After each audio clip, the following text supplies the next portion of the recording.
नमस्कार, शीतल की कहानियों में आपका स्वागत है। आज की कहानी है माँ बाप के चरणों में स्वर्ग। आज 75 वर्षीय रामकिशन जी अपने कमरे में गुमसुम से बैठे हुए हैं और लगातार बिस्तर पर लेटी अपनी जीवन संगिनी आशा को निहारते जा रहे हैं। आशा जी अपने दमे की बीमारी के कारण बेहाल पड़ी थी। बेबस तो स्वयं को रामकिशन जी भी बहुत ज़्यादा महसूस कर रहे थे। किसी बीमारी के कारण नहीं, बल्कि अपनों से ही सताए हुए।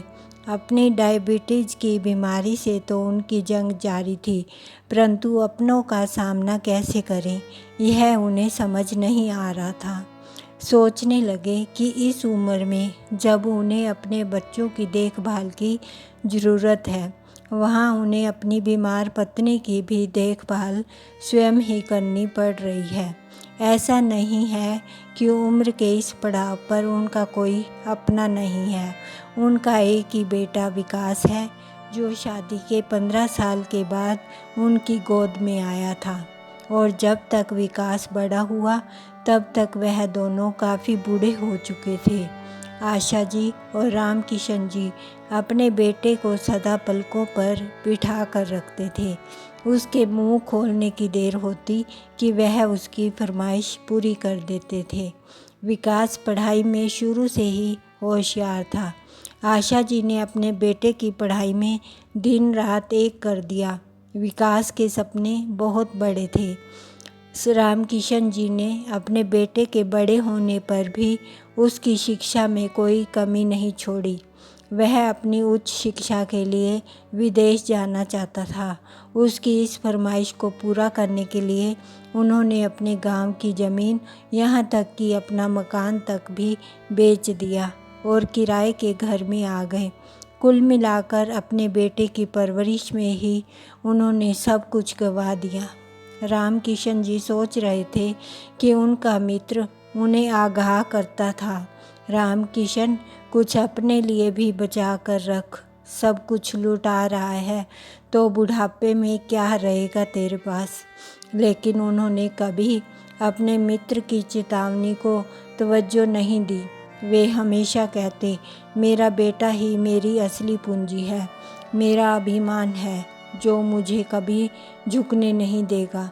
यह कहते हुए उनका सीना गर्व से चौड़ा हो जाता। इस बात पर मित्र ने सुझाव देते हुए कहा था कि अगर बेटे को विदेश में पढ़ाना ही है तो उसकी पढ़ाई के लिए बैंक से कर्ज ले लो। तूने तो घर भी बेच दिया है और अब जब आगे बुढ़ापे का समय नज़दीक आ रहा है, तू तो पूरी तरह से अपने बेटे विकास पर ही निर्भर हो जाएगा। लेकिन रामकिशन जी ने कहा, हम अपने बेटे की पढ़ाई के लिए बैंक से कोई कर्ज नहीं लेंगे। बच्चों को पढ़ाना तो हर माता पिता का फर्ज होता है। अगर बच्चे खुद कर्ज चुकाएंगे तो उन्हें लगेगा कि उनके माता पिता ने उनकी पढ़ाई के लिए कुछ नहीं किया। रामकिशन जी को उस वक्त पूरा भरोसा था कि उनका पुत्र हर हाल में उनकी देखभाल करेगा। उनका बेटा बाकी बच्चों की तरह बिल्कुल भी नहीं है। वह हमेशा कहते, मुझे मेरे बेटे पर पूरा भरोसा है। विदेश से पढ़ाई पूरी करने के बाद विकास अपने देश वापस लौटा। वह भारतीय लड़की से ही शादी करना चाहता था। आशा जी और रामकिशन जी ने उसकी शादी उसकी पसंद की लड़की अनामिका से करवा दी। विकास ने अपना परिवार बसा लिया। आज वह एक मल्टीनेशनल कंपनी में उच्च पद पर आसीन है। अपनी कमाई से उसने एक अच्छा मकान भी खरीद लिया और वहीं अपने माँ बाबूजी और पत्नी के साथ रहता है। लेकिन वह फिर से विदेश जाना चाहता है और वहीं रहकर अपनी बाकी की ज़िंदगी बिताना चाहता है। अतीत में खोए रामकिशन जी अचानक अपने बेटे बहू की बातचीत की आवाज़ से वर्तमान में आ जाते हैं। अनामिका, सारा सामान तो पैक हो गया ना?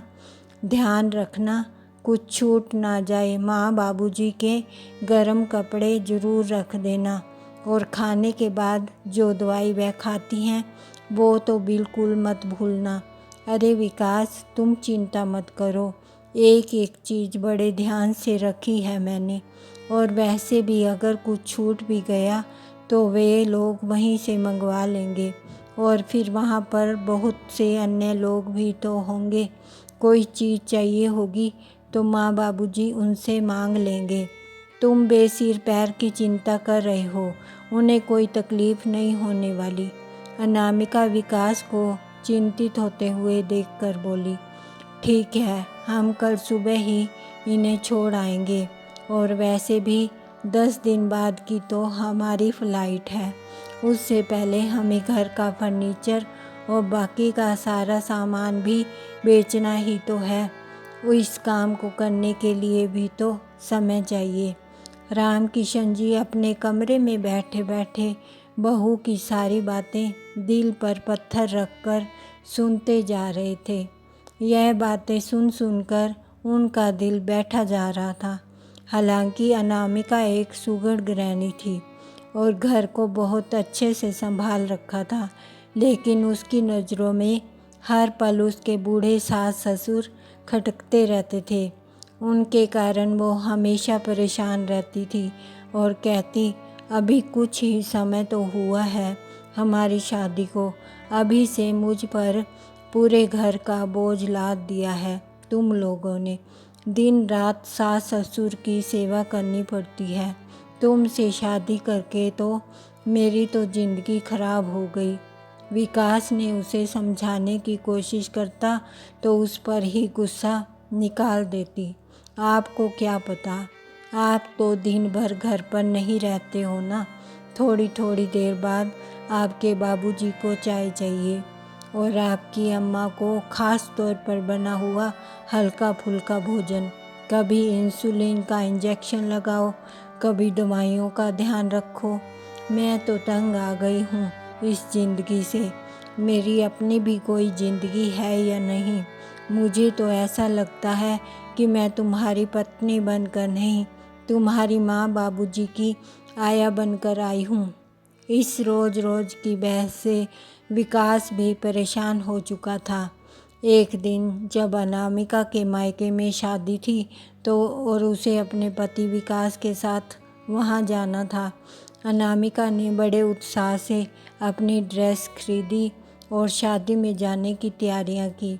लेकिन शादी वाले दिन जैसे ही तैयार होने के लिए ब्यूटी पार्लर जाने लगी तो विकास ने उसे यह कहकर रोक दिया कि पहले बाबूजी और अम्मा के लिए खाना बना दो और उनकी दवाइयाँ निकाल कर रख दो, फिर चले जाना। लेकिन इतना सारा काम करने के बाद यदि मैं ब्यूटी पार्लर जाऊंगी तो तैयार होकर शादी में किस समय पहुंचेंगे? तब तक तो बहुत देर हो जाएगी।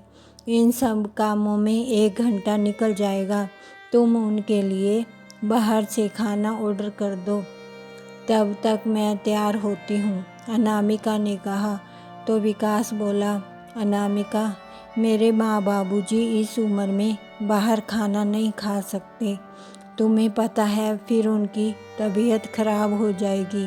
हम लोग शादी में थोड़ा देर से चले जाएंगे, कोई फ़र्क नहीं पड़ता, विकास ने कहा। तो अनामिका तुनक पड़ी। मेरे मायके में शादी है इसलिए तुम्हें कोई उत्साह ही नहीं है। मेरी तो ज़िंदगी ही खराब हो गई है तुमसे शादी करके। अब किसी शादी में नहीं जाना है मुझे तो लगता है मैं यहाँ तुम्हारी पत्नी बनकर नहीं बल्कि तुम्हारी अम्मा बाबूजी की नर्स बनकर आई हूँ। क्या केवल अपने माँ पिताजी की सेवा करवाने के लिए ही मुझसे शादी की थी तुमने? अपनी बहू की यह बातें सुनकर रामकिशन जी और आशा जी को बहुत दुख होता है और वे सोचते हैं कि बुढ़ापे में एक इंसान कितना लाचार हो जाता है कि अपने बच्चों से कुछ नहीं कह पाता। उस दिन अनामिका सचमुच शादी में नहीं गई और रूठ कर बैठ गई। पूरे घर में सन्नाटा पसरा हुआ था। अनामिका ने खाना भी नहीं बनाया। विकास उसे मनाने लगा लेकिन वह मानने को तैयार ही नहीं थी। तुम अपने माँ बाबूजी को किसी वृद्ध आश्रम में क्यों नहीं छोड़ देते हो? वह गुस्से में बोली। तो विकास भड़क गया। यह तुम क्या कह रही हो? मैं ही तो उनका एकमात्र सहारा हूँ। वे लोग बूढ़े हैं, बीमार हैं, लाचार हैं। तुम मुझे उन्हें छोड़ने को कह रही हो? भला कोई बेटा कभी ऐसा भी करता है? यह समाज, पड़ोसी और रिश्तेदार क्या कहेंगे सब लोग? तुम्हें रिश्तेदारों की पड़ी है। इस समाज के लोगों और पड़ोसियों की सोच की बखूबी चिंता है तुम्हें, लेकिन जिससे शादी करके लाए हो कभी उसके बारे में सोचा है?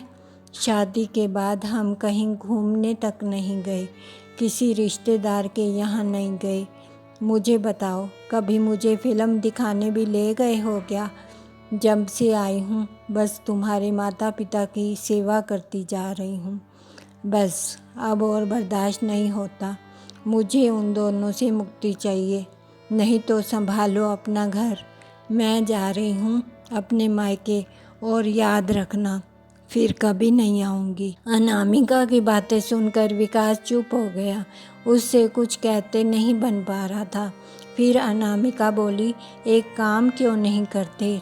तुम विदेश में नौकरी ढूंढ लो और तुम्हारी नौकरी मिलते ही हम दोनों वहाँ चले जाएंगे।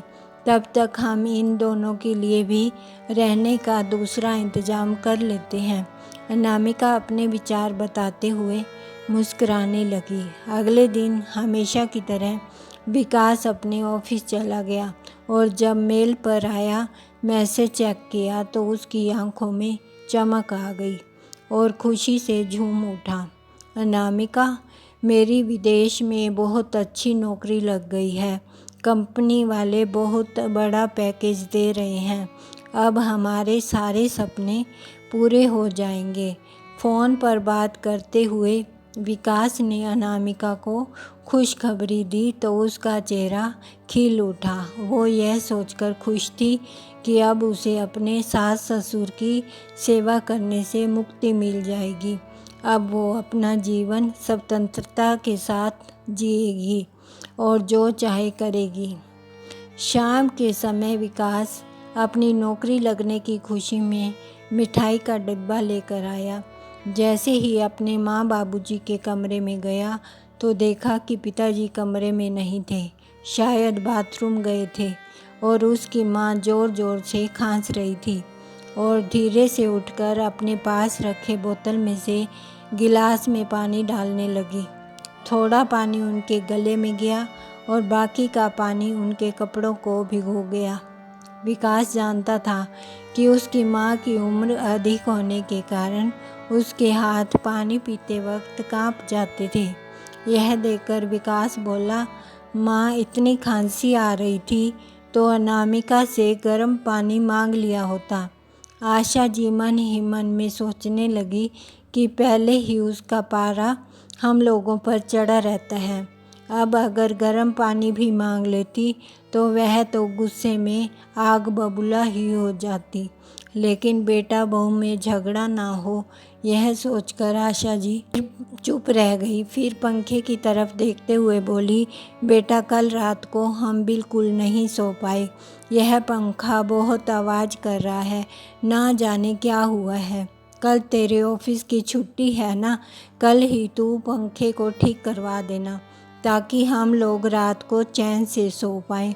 और बेटा, मेरी और तेरे बाबूजी की दवाइयाँ भी ख़त्म हो गई हैं, वह भी ला देना। अपनी माँ की हालत को देखकर विकास परेशान सा हो गया। उसे समझ नहीं आ रहा था कि जो विदेश में नौकरी की खुशखबरी लेकर वो आया था वो अपनी माँ को कैसे बताए। उसके मुंह से शब्द नहीं निकल पा रहे थे। इतने में अनामिका कमरे में आई और बोली, माँ जी, जो दवाइयाँ मंगवानी हैं 1 महीने की इकट्ठी मंगवा लीजिए और अब ये पंखा ठीक करवाने की कोई ज़रूरत नहीं पड़ेगी। बहू की बात सुनकर आशा जी हैरान रह गई और प्रश्न भरी नज़रों से उसकी ओर देखने लगी। तो बहू बोली, अरे माँ जी, इन्होंने आपको बताया नहीं क्या? इनकी विदेश में बहुत अच्छी नौकरी लग गई है। बहू की आवाज़ सुनकर आशा जी स्तब्ध रह गई। उधर राम किशन जी भी कमरे के दरवाजे पर खड़े हुए जड़वत रह गए। उनकी आंखों में खुशी के आंसू भी आ गए और गम के भी। अपने बेटे की प्रगति को देखकर वे दोनों खुश थे, लेकिन उनसे दूर होने का गम भी उन्हें सालने लगा। फिर अपने बेटे को ढेरों आशीर्वाद देने लगे, लेकिन फिर दूसरे ही पल राम किशन जी बोले, लेकिन बेटा विदेश तो तुम दोनों जा रहे हो ना, हम तो इसी घर में रहने वाले हैं। तो बहू ने ऐसा क्यों कहा कि अब पंखा ठीक करवाने की ज़रूरत नहीं है। उनकी बात सुनकर आशा जी बोली, अरे आप भी कमाल करते हैं। जब बेटा बहू दोनों विदेश जा रहे हैं तो हम बूढ़े लोगों को क्या यहीं छोड़कर जाएंगे। हमारा बेटा हमारा इकलौता सहारा है, हमें भी तो साथ ही लेकर जाएगा ना। यह बात भी आपको खोलकर समझानी पड़ेगी क्या। इतना सुनते ही विकास के चेहरे के भाव कहीं गायब हो गए। उसके माथे से पसीना छूटने लगा और सामने खड़ी अनामिका उसे आंखों ही आंखों में इशारे करने लगी कि उन्हें वृद्ध आश्रम भेजने के बारे में बताए, लेकिन विकास को अपनी बात कहने के लिए शब्द नहीं मिल पा रहे थे। उधर राम किशन जी अपने बेटे बहू की चुप्पी देखकर तुरंत समझ गए कि उन दोनों के दिमाग में क्या चल रहा है। वह बाबूजी, मैं यह कह रहा था कि अगर आप दोनों अभी विकास झिझकते हुए अपनी बात कह ही रहा था कि उसकी बात काटते हुए अनामिका बोली, अरे तो इसमें घबराने वाली क्या बात है। साफ साफ बता दीजिए कि इन दोनों को अब वृद्धाश्रम में रहना होगा। यह बात सुनकर आशा जी और राम किशन जी को एक झटका सा लगा। आशा जी को ऐसा महसूस हुआ कि वह केवल एक बेजान शरीर है, उनके अंदर से आत्मा किसी ने निकाल ली हो। उनका मन तो कर रहा था कि वह चीख चीख कर रोए, लेकिन वो ऐसा करके अपने बेटा बहू के रंग में भंग नहीं डालना चाहती थी। अपनी पत्नी की व्यथा को समझते हुए राम किशन जी ने उनके कंधे पर हाथ रखकर उन्हें धीरज बंधाया। फिर अपने आंसू छिपाते हुए रूंधे स्वर से अपने बेटे को बोले, अगर विदेश केवल तुम दोनों ही जा रहे हो तो हमें वृद्धाश्रम भेजने की क्या ज़रूरत है। हम इसी घर में जैसे तैसे रह लेंगे। मैं अभी इतना सक्षम हूँ कि तुम्हारी माँ का ध्यान रख सकूँ, लेकिन बाबूजी, वहाँ जाने के लिए हमें यह मकान बेचना होगा। विदेश में छोटे से मकान का किराया भी बहुत ज़्यादा होता है, इसलिए इस मकान को बेचकर जो पैसा मिलेगा उस पैसे से हम विदेश में जाकर अपना मकान खरीद लेंगे। लेकिन आप लोग चिंता मत कीजिए, आप लोगों की जिम्मेदारी हमारी है, तो हमने आप लोगों का बहुत अच्छे वृद्धाश्रम में इंतज़ाम कर दिया है। वहाँ आपको किसी भी चीज़ की कोई कमी नहीं होगी। इतना कहकर बेटा बहू उनके कमरे से चले गए। अपने बेटे बहू की बातें आशा जी और राम किशन जी को अंदर तक झकझोर गई। राम किशन जी कहने लगे, अपने माता पिता को वृद्ध आश्रम में छोड़कर कितनी अच्छी तरह से जिम्मेदारी निभा रहा है हमारा बेटा। हमारे जीते जी हमसे हमारा ठिकाना ही छीन लिया। विश्वास नहीं हो रहा कि जिस बेटे के लिए हमने सारी जमा पूंजी खर्च कर दी, आज वही बेटा ही हमें बेघर कर रहा है। इस पर आशा जी रोते हुए बोली, ऐसे बेटे से तो हमारी गोद सूनी ही रहती तो ज़्यादा अच्छा था। एक बार, कम से कम एक बार तो कह दिया होता कि माँ बाबूजी आप भी चलो हमारे साथ, बुढ़ापे में आप हमारे साथ ही रहेंगे। लेकिन उसे तो अपना भविष्य बनाना है, फिर चाहे उसके लिए उसे अपने माँ बाप की कुर्बानी ही क्यों न देनी पड़े। अपने बेटे बहू की बातें सुनकर रामकिशन जी और आशा जी को एहसास हो चुका था कि इस उम्र में भी उनकी बूढ़ी आंखों को बहुत कुछ देखना अभी बाकी है। विकास और अनामिका को विदेश जाने में केवल 10 दिन बाकी थे। अनामिका ने जाने के लिए पैकिंग शुरू कर दी। घर का सामान निकालते हुए अनामिका बोली, माँ जी, यह आपने घर में कितना कबाड़ इकट्ठा करके रखा हुआ है। इतना सामान बेचने में तो बहुत समय लगेगा। यह सुनकर आशा जी बोली, बहू, यह कबाड़ नहीं है, यह मेरी इतने सालों की गृहस्थी का सामान है। एक एक चीज़ को मैंने बड़े चाव से खरीदा था और संजो कर रखा था, जिनके साथ मेरी यादें जुड़ चुकी हैं। लेकिन आज यह सामान तुम्हारे लिए कबाड़ हो गया है। माँ जी, आप कुछ भी कहिए, लेकिन यह सामान तो मुझे बेचना ही होगा। ऐसा कहकर अनामिका पुरानी रखी सभी चीज़ों को एक कोने में पटकने लगी। उधर विकास ने भी मकान बेचने पर लगा दिया और 2 ही दिनों में उसे एक अच्छा खरीदार मिल गया। तो उसने अपने माँ बाबूजी को वृद्धाश्रम भेजने की पूरी तैयारी कर ली और अनामिका ने उनका सारा सामान पैक कर दिया। वृद्धाश्रम जाते समय आशा जी दिल में दर्द और पीड़ा लिए घर को निहारती जा रही थी। उनके आंसू कपोलों तक आ चुके थे। उधर रामकिशन जी सोचने लगे, ऐसी उम्मीद तो हमने अपने बेटे से कभी नहीं की थी, जिसने अपने माँ बाप के बारे में एक पल के लिए भी नहीं सोचा और बेसहारा होने की कगार पर खड़ा कर दिया। क्या बुढ़ापा आने पर इंसान बेकार हो जाता है? जब वह काम करने के काबिल ना रहे तो उसे कहीं भी कैसे भी पटक दो, चाहे वह घर का एक खाली कोना हो या वृद्धाश्रम, सड़क हो या मंदिर। क्यों, क्या वो इंसान नहीं?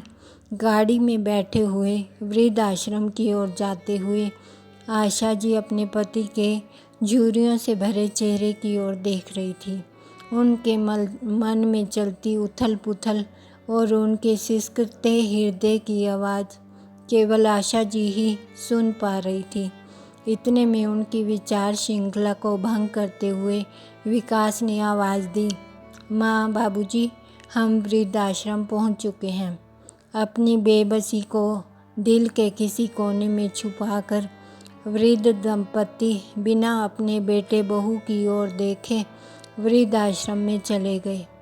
घर लौटकर विकास मकान बेचने के लिए अलमारी से कागजात निकालने लगा। तभी माँ बाबूजी के कमरे से अनामिका की आवाज़ आई, अरे सुनिए तो, माँ बाबूजी का यह संदूक तो यहीं रह गया। हद है, बरसों पुराने सामान पर भी ताला जड़कर रखती थी तुम्हारी माँ। ताला तोड़ कर तो देखो क्या है इसमें। विकास ने संदूक का ताला तोड़ा और जैसे ही संदूक खोला तो उसकी हैरानी का ठिकाना ना रहा। बचपन की सारी घटनाएं उसकी आंखों के सामने घूमने लगी। संदूक के अंदर रखे एक बक्से में उसके छोटे छोटे खिलौने पड़े थे, जिन्हें खरीदने के लिए ना जाने कितनी बार उसके पिताजी ने ओवर टाइम किया था। उसे देखकर विकास की आंखों में आंसू भर आए। फिर भी हिम्मत करके कांपते हाथों से उसने जब उस बक्से को संदूक से बाहर निकाला तो दूसरी ओर विकास द्वारा बचपन में बनाई गई एक तस्वीर थी, जिसमें उसने स्वयं को अपने माँ बाबूजी हाथ थामे हुए दिखाया था। वह याद करने लगा कि इस तस्वीर को बनाते हुए उसने अपने माँ बाबूजी से वादा किया था कि वह इसी तरह उम्र भर उनका हाथ थाम कर रखेगा। आज वह स्वयं को शर्म के कारण ज़मीन में गड़ा हुआ पा रहा था। सबसे नीचे देखा तो कुछ कागजात पड़े थे। उन्हें खोल कर देखा तो देखता ही रह गया। उसे अपने पैरों के नीचे की ज़मीन खिसकती प्रतीत हो रही। उसके बीते हुए बचपन के सारे दृश्य उसके मानस पटल पर प्रतिबिंबित होने लगे। उसे ऐसा लगा जैसे उसके दिमाग की नसें ही फट जाएंगी। अरे क्या हुआ? होश क्यों उड़ गए? सुनते क्यों नहीं? मैं आपसे बात कर रही हूँ। अनामिका अपने पति के चेहरे के विचित्र भावों को देखकर हैरान थी। आखिर ऐसा क्या हो गया था कि विकास को कुछ सुनाई देना ही बंद हो गया। अनामिका ने विकास के हाथ से वो कागज़ लिए। उत्सुकतावश वह उन कागज़ों को पढ़ने लगी, लेकिन उसके हाथ पैर भी सुन्न हो गए। उन पर लिखा था कि आज से 28 साल पहले रामकिशन जी और आशा जी ने विकास को एक अनाथ आश्रम से गोद लिया था। उसकी हैरानी का ठिकाना न रहा। तभी विकास चिल्लाया, मुझसे बहुत बड़ा गुनाह हो गया। लानत है मुझ पर। मेरे जिन माँ बाप ने मेरी सारी खुशियों और इच्छाओं को पूरा करने के लिए अपने जीवन की खुशियों को एक तरफ रख दिया, जीवन के इस पड़ाव पर मैं उन्हें वृद्ध आश्रम में छोड़ आया। मैं तो खुद से नज़रें मिलाने के काबिल नहीं रहा। ऐसा कहते हुए विकास ने अपने ब्रीफकेस में से फ्लाइट की टिकट निकाली और उनके टुकड़े टुकड़े करके फेंक दिए। फिर उसने प्रॉपर्टी डीलर को फ़ोन लगाकर मकान बेचने की डील को कैंसिल करने के लिए कहा और बोला, जितना हर्जाना होगा मैं भरने के लिए तैयार हूँ, लेकिन अब हमारा मकान नहीं बिकेगा। अनामिका खड़ी हुई, बड़ी हैरानी से विकास की बातें सुनती जा रही थी। तभी विकास उसके पास आया और बोला, अगर तुम्हें मेरे माँ बाबूजी का साथ पसंद नहीं है तो जहाँ तुम्हारा दिल करे तुम जा सकती हो, क्योंकि मैं अपने माँ बाबूजी को वापस लाने के लिए जा रहा हूँ। ऐसा कहते हुए विकास अपनी गाड़ी स्टार्ट करके निकल गया। अनामिका आंखों में आंसू लिए उसे देखती रह गई। धन्यवाद।